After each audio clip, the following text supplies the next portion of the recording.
Movie की starting में हमें एक ऑफिस में कंप्यूटर हैकर मैट फेराल एक प्रोग्राम लिखता हुआ दिखाई देता है और फिर वो इस न्यू प्रोग्राम को माइलिन नाम की लड़की को भेज देता है। असल में माइलिन और उसके ग्रुप ने काफी सारे हैकर को हायर किया था उनके लिए प्रोग्राम लिखने के लिए, और फिर एक एक करके ये हैकर्स अपने प्रोग्राम माइलिन को भेज देते हैं। माइलिन फिर अपने बॉस थॉमस गैब्रियल से कहती है कि हम रेडी हैं अपने प्लान के लिए। इसके बाद हमें एक हैकर्स का बेस दिखाया जाता है जहां एक हैकर के कंप्यूटर पर प्रॉब्लम आ रही थी, तो वो लड़का बिना कुछ ज्यादा सोचे डिलीट बटन दबा देता है और तभी इन हैकर के बेस में जोरदार ब्लास्ट हो जाता है और माइलिन की स्क्रीन पर जो हैकर मरते जा रहे थे उनके नाम के आगे डीएक्टिवेटेड आता जा रहा था। असल में माइलिन और उसके बॉस ने अपना काम निकलवा कर इन हैकर का काम तमाम कर दिया था। इसके बाद माइलिन सभी हैकर के दिए हुए प्रोग्राम यूज करके एफबीआई के डाटाबेस में घुस जाती है और एफबीआई साइबर सिक्योरिटी डिवीजन के सारे कंप्यूटर खराब करके बंद कर देती है। सभी लोग परेशान हो जाते हैं क्योंकि एफबीआई के कमांड सेंटर के कंप्यूटर को अटैक करना कोई आम बात नहीं है।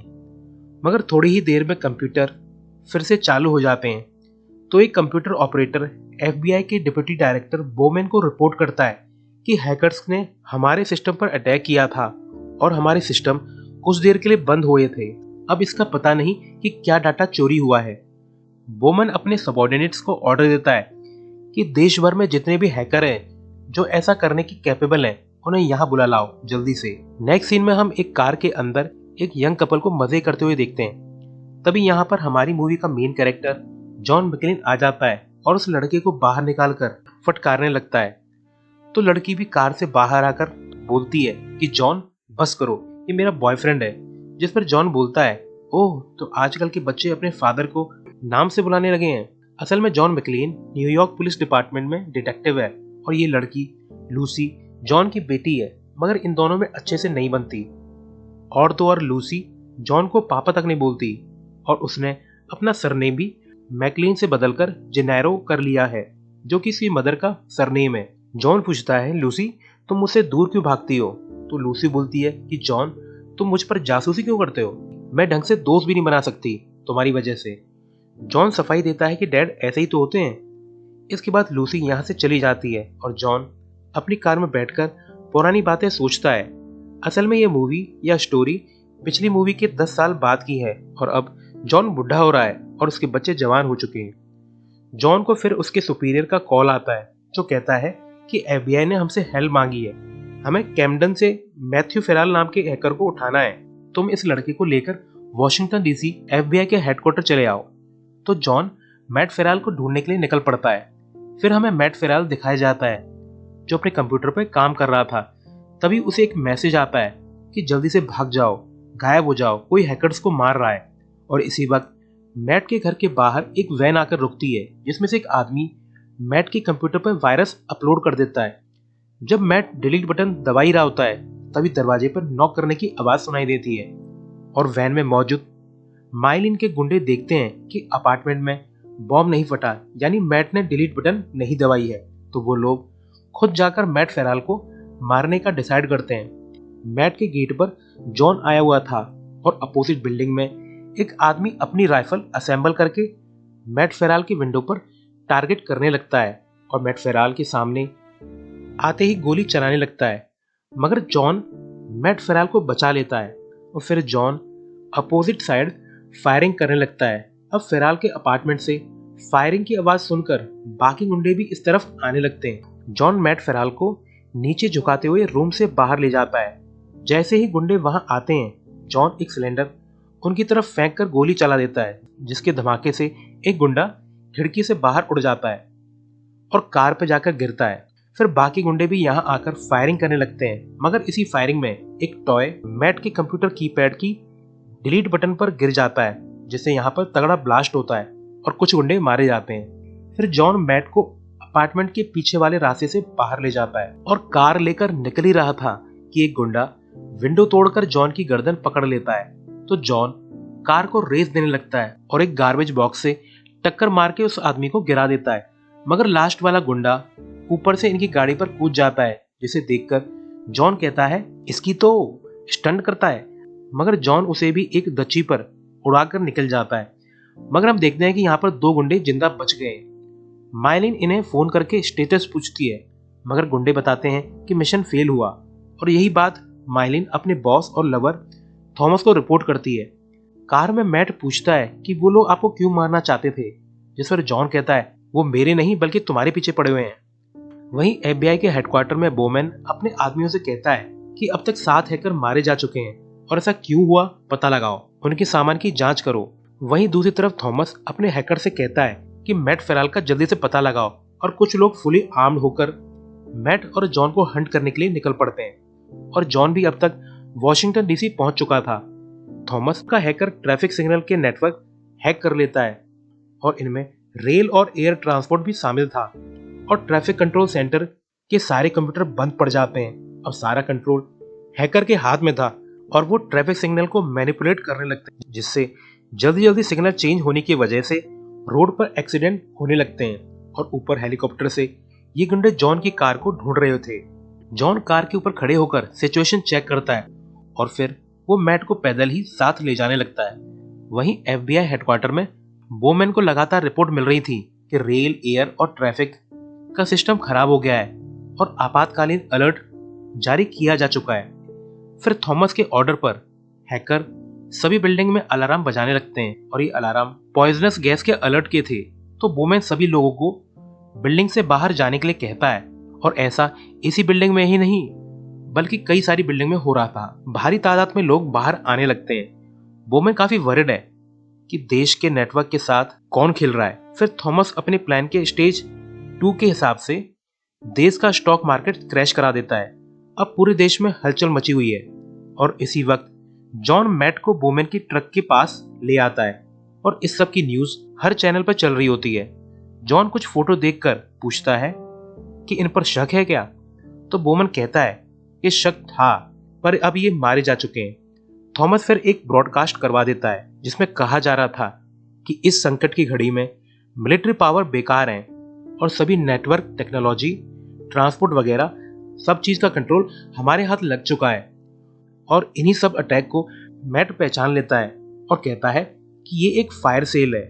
फायर सेल 3 स्टेप में किए गए अटैक को कहते हैं, जिसमें पहला स्टेप है सारा ट्रांसपोर्टेशन सिस्टम ठप करना। 2 में टेलीकॉम और फाइनेंशियल बेस पर कंट्रोल करना शामिल है। और स्टेप 3 है जरूरत के सारे साधन ठप कर दो, गैस, पानी, बिजली, सारी वो चीजें जो कंप्यूटर से चलती हैं। और इसलिए इसे फायर सेल कहते हैं क्योंकि सब कुछ नष्ट हो जाता है।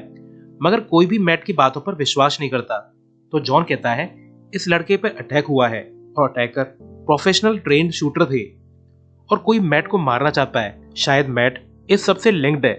फिर एफबीआई के एजेंट मैट को कार से सेफ जगह ले जाने लगते हैं। मगर जब ये एजेंट अपने रेडियो चैनल पर मैट के एस्कॉर्ट से रिलेटेड बात कर रहे थे तो इस कन्वर्सेशन को थॉमस के हैकर सुन लेते हैं और थॉमस को रिपोर्ट करते हैं। थॉमस अपना हेलीकॉप्टर इनकी तरफ भेज देता है। जॉन मैट से पूछता है दीवार पे लगी हुई पिक्चर को तुमने पहचान लिया था तो फिर झूठ क्यों बोला, कौन थे वो लोग? तो मैट बताता है कि वो लोग मेरी ही तरह टॉप हैकर्स थे और हम सब एक ही कंपनी के लिए काम कर रहे थे। उन लोगों ने कहा कि वो एक सिक्योरिटी फर्म है और उन लोगों ने अपना सिस्टम चेक करवाने के लिए हमें हायर किया था, जिसमें हमने कुछ सिक्योरिटी लोग तोड़े थे। मैट कंटिन्यू करता है कि फायर सेल को लागू करने के लिए ढेर सारे हैकर चाहिए जो प्रोग्राम बनाकर तैयार कर सकें, मगर सिस्टम ऑपरेट करने के लिए सिर्फ 2-4 लोगों की जरूरत है। मेरे हिसाब से उन लोगों ने हम सब हैकर से प्रोग्राम लिखवाए और अपना काम हो जाने पर हैकर्स को मारना स्टार्ट कर दिया। और इस वक्त एजेंट के रेडियो पर एक लेडी रास्ता नेविगेट करने के लिए रूट बता रही थी। तो मैट इस लेडी की आवाज पहचान लेता है और कहता है कि ये तो वही आवाज है जिसने मुझे हायर किया था। तो एजेंट्स खतरा भांपकर रूट चेंज कर देते हैं। जॉन कार के रेडियो पर कांटेक्ट करके कहता है हमें गलत रास्ता बताना बंद करो और अपने बॉस से बात करवाओ। तो माइलिन हेडसेट थॉमस को दे देती है। तो थॉमस जॉन मैकलेन की सारी जन्म कुंडली स्क्रीन पर निकाल लेता है और वो जॉन के बैंक अकाउंट से उसकी सारी जमा पूंजी भी निकाल लेता है और जॉन को उसके बच्चों को मारने की धमकी भी देता है और कहता है तुम हमारे लिए मैट को मार दो, बदले में मैं तुम्हारे बच्चों को जिंदा छोड़ दूंगा, क्यों, क्या कहते हो? मगर जॉन ऑफर रिजेक्ट कर देता है और इसी वक्त थॉमस का हेलीकॉप्टर यहाँ आकर फायरिंग करने लगता है, जिसमें एफबीआई एजेंट मारा जाता है। बाकी एजेंट बाहर निकलकर सामना करने की कोशिश करने लगते हैं, मगर वो भी बेचारे मारे जाते हैं। फिर जॉन कार लेकर भगा ले जाता है और आसपास के पुलिस वाले बैकअप बुला लेते हैं, मगर सारा कंट्रोल तो थॉमस के हाथ में था, तो कोई हेल्प नहीं आती। फिर जॉन कार भगाता हुआ आगे बढ़ता है और गुंडे हेलीकॉप्टर से चेस करते हुए इन पर फायरिंग कर रहे होते हैं। जॉन मैकलेन रास्ते में जॉइंट एक वाटर पोज को ठोक देता है, जिसके पानी की प्रेशर से हेलीकॉप्टर से एक शूटर नीचे गिर जाता है और गुंडे शूटर चेंज करके इन्हें चेज करते हैं। मगर जॉन कार को एक टनल में ले जाता है और इसी वक्त थॉमस अपने लोगों से टनल का मैप निकलवा कर देखता है और टनल के सभी गेट्स खुलवा देता है, जिससे ट्रैफिक जल्दी से टनल में इंटर होने लगता है। अब सामने से गाड़ियों को आता देखकर जॉन कार को यू टर्न करके वापस ले जाने लगता है, मगर इतने से भी थॉमस का पेट नहीं भरता।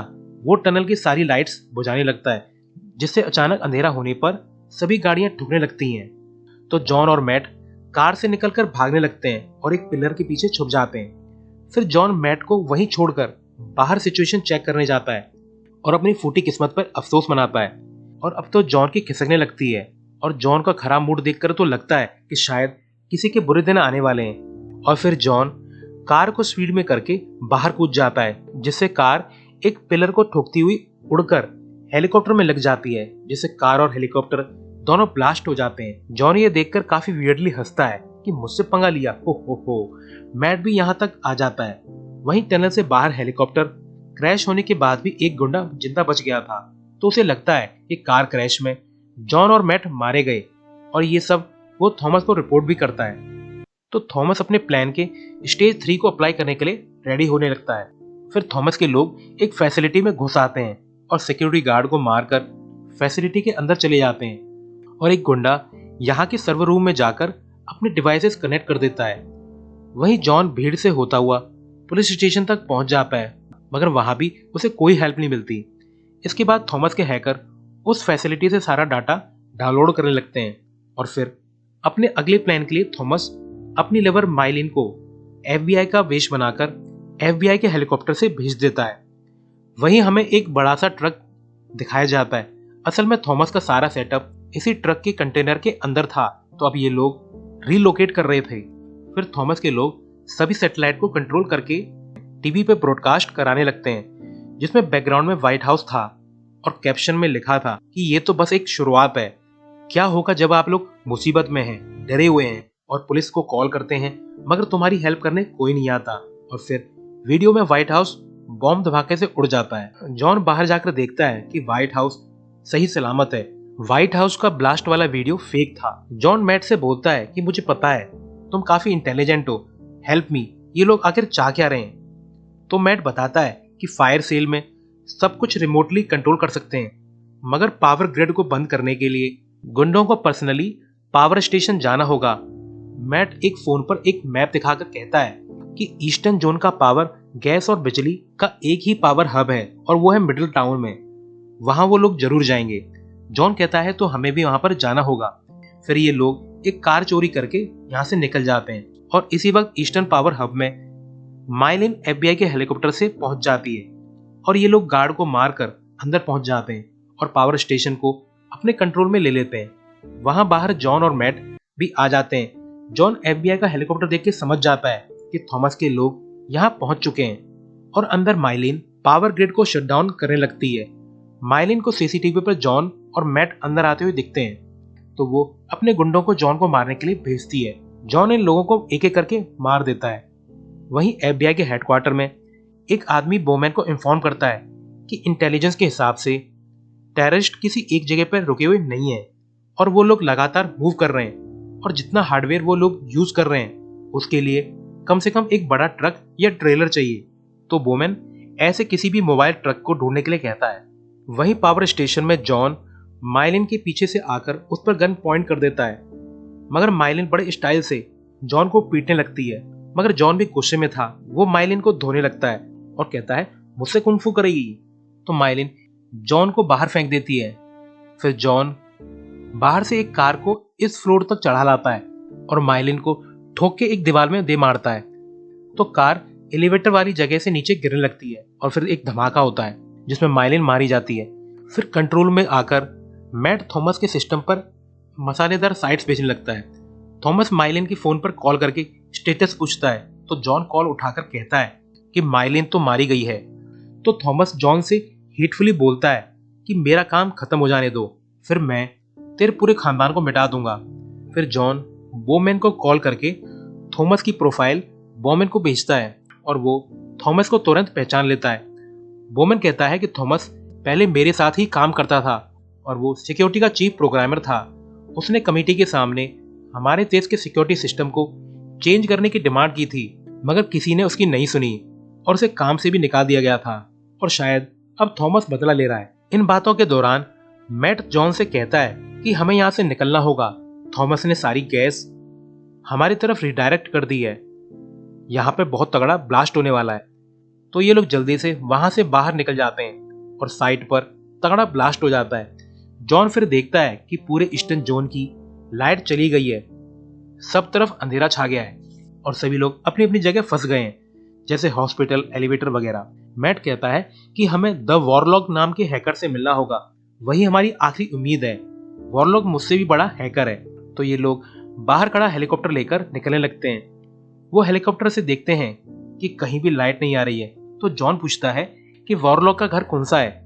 तो मैट बताता है कि जिस भी घर में लाइट आ रही है वही वॉरलॉग का घर होगा।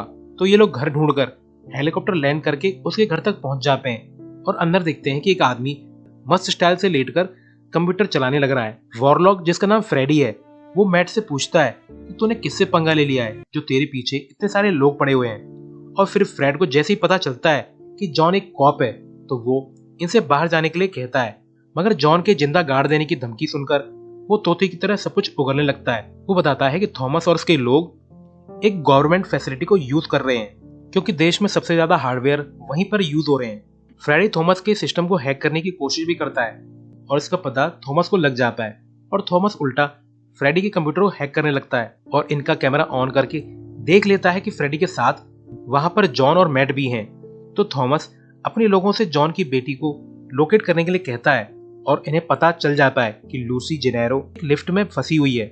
तो ये लोग लूसी की लिफ्ट का पावर ऑन कर देते हैं। फिर थॉमस जॉन वगैरह से डायरेक्टली वीडियो चैट करता है। तो जॉन थॉमस को टॉन्ट करने लगता है कि तेरी वो आइटम बहुत सही थी, क्या टांगे चलाती थी, मुझे उसे मारकर बड़ा अफसोस हुआ। तो थॉमस फ्रेडी की स्क्रीन पर लूसी की लिफ्ट की सीसीटीवी फुटेज दिखाने लगता है और खुद लूसी से कांटेक्ट करने लगता है और कहता है कि मिस जेनेरो, हम आपकी क्या हेल्प कर सकते हैं। तो लूसी कहती है कि क्या आप मेरे डैड को इन्फॉर्म कर सकते हैं। उनका नाम जॉन मैक्लेन है और वो पुलिस डिटेक्टिव है। और इसी वक्त फ्रेडी को पता लग जाता है कि थॉमस इस टाइम वुडलैंड में है और जॉन बिना कुछ बताए यहाँ से निकल जाता है। मैट पूछता है कि आप कहाँ जा रहे हैं। तो जॉन कहता है कुछ लोगों को जिंदा दफनाने, तुम यहीं रुको क्योंकि मैं अब सेल्फ कंट्रोल खोने वाला हूँ और अब बहुत खून खराबा होगा, तुम हैंडल नहीं कर पाओगे और ये मेरी लड़ाई है। मगर मैट भी कार में बैठ जाता है और इस वक्त थॉमस के लोग लूसी को थॉमस के पास ले आते हैं और एक चेयर पर बांध देते हैं और फिर थॉमस का एक आदमी ट्रक में बाकी हैकर्स को भी मार देता है। शायद उन्हें अब इनकी जरूरत नहीं है। जॉन और मैट थॉमस वाली साइड तक पहुंच जाते हैं और वैंट से अंदर आने लगते हैं और एक जगह पर पहुंचकर अलार्म चालू कर देते हैं और इसका पता एफबीआई हेडक्वार्टर में एनएसए के 2 एजेंट्स को लग जाता है। बोमैन इन एजेंट से पूछता है कि ये वुडलैंड में क्या है। तो वो सीनियर एजेंट्स बताते हैं कि हमारे देश के सारे इंफॉर्मेशन, चाहे कैसे भी इंफॉर्मेशन हो, उसका बैकअप वुडलैंड के एक सुपर कंप्यूटर में मौजूद है। यानी अगर देश का इंटरनेट चला जाए और अर्थव्यवस्था हिल जाए तब भी हमारे पास सारा डाटा का बैकअप रहेगा और हम सब कुछ ठीक कर सकेंगे। अब अगर थॉमस ने इस सुपर कंप्यूटर से सारा डाटा अपनी हार्ड डिस्क में ले लिया तो बहुत गड़बड़ हो जाएगी क्योंकि इस डाटा में देश का फाइनेंशियल डाटा भी मौजूद है। यानी थॉमस अमेरिका की इकोनॉमी का मालिक होगा। वो दुनिया के किसी भी कोने में हमारे बिलियंस ऑफ डॉलर यूज कर सकेगा और शायद वो पूरे डाटा को मिटाकर हमें स्टोन एज में वापस भेज दे। बोमन पूछता है कि इसका मुझे कैसे नहीं पता चला और इसका थॉमस को कैसे पता चला। सीनियर एजेंट्स कहते हैं कि ये तुम्हारे पे स्केल से ऊपर की बात है और ये सब थॉमस का ही डिजाइन किया हुआ है। वहीं वुडलैंड में जॉन के पीछे एक गुंडा आकर इन पर गन पॉइंट कर देता है, मगर जॉन उसे मारकर अलग फेंक देता है और इसी फाइट में मैट नीचे गिर जाता है। मैट यहाँ से निकलकर एक रूम में पहुंचता है और देखता है कि थॉमस के लोग देश का सारा पैसा चुरा रहे हैं। मैट अपना मोबाइल कनेक्ट करके कुछ गड़बड़ कर देता है, मगर तभी थॉमस का आदमी पीछे से आ जाता है और मैट को पकड़कर थॉमस के पास ले जाता है और उसे लूसी के पास बांध दिया जाता है, जहां लूसी और मैट आपस में खुद को इंट्रोड्यूस करते हैं।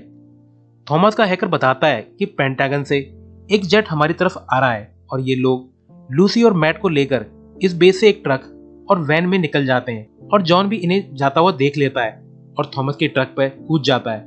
वहीं एफबीआई के कई सारे हेलीकॉप्टर भी इनकी तरफ आने लगते हैं।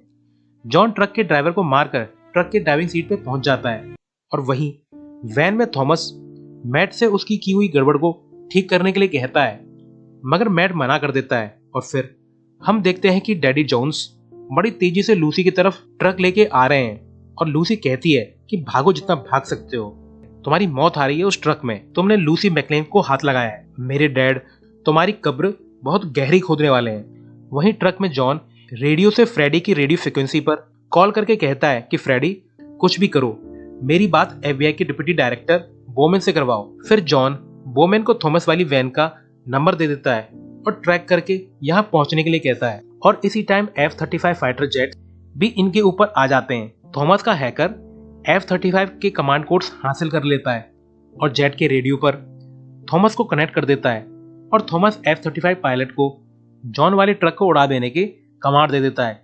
क्योंकि कमांड कोड बिल्कुल सही थे तो पायलट बिना सोचे समझे जॉन के ट्रक पे मिसाइल दाग देता है, मगर ये मिसाइल फ्लाईओवर में जाकर लग जाती हैं और पूरा फ्लाईओवर टूट के गिरने लगता है। और इसी वक्त F-35 पायलट एक और मिसाइल दाग देता है और इस बार जॉन का ट्रक लगभग उल्टा पलटी होने लगता है, मगर जॉन संभाल लेता है। मगर पायलट हार नहीं मानता और लगातार गोलियां ट्रक पे बरसाने लगता है, जिससे ट्रक के चीथड़े उड़ जाते हैं। मगर जॉन गिरते ब्रिज पर ही ट्रक चढ़ा देता है। ये बड़ा मस्त सीन था और इस टूट फूट का मलबा F-35 जेट के इंजन में जा लगता है, जिससे जेट गिरने लगता है और ब्लास्ट के साथ साथ फट जाता है।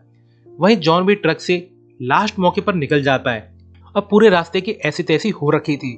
फिर थॉमस अपनी वैन को एक सीक्रेट जगह ले आता है। थॉमस मैट के पैर में गोली मारकर लूसी को गन पॉइंट पर ले लेता है और कहता है कि अपनी की हुई गड़बड़ को सही करो, और मैट जल्दी से सिस्टम को ठीक करने लगता है।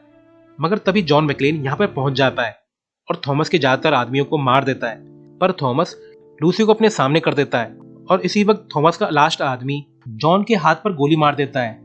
फिर थॉमस लूसी को उस आदमी को देकर जॉन को बाहर खींच लाता है और उस पर गन पॉइंट कर देता है, मगर जॉन अपनी फिक्र किए बगैर थॉमस की गन का ट्रिगर दबा देता है, जिससे गोली जॉन के आर पार होकर थॉमस को लग जाती है और मैट भी दूसरे गुंडे को गोलियों से भून देता है। अब थॉमस और उसके ग्रुप का काम तमाम हो चुका था।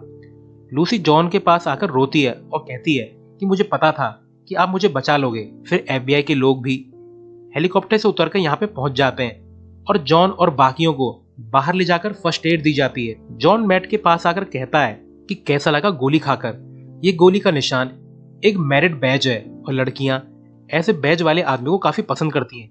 तो मैट लूसी की तरफ देखता है तो पापा जॉन मैकलेन ऑनलाइन हो जाते हैं और कहते हैं, अरे वो वाली नहीं, उससे दूर रहना, वरना तो मैं किसी सुनसान जगह पे गाड़ दूंगा। जिस पर मैट एक हल्की सी स्माइल देता है और इसी सीन के साथ ये शानदार मूवी एंड हो जाती है। Thanks for watching.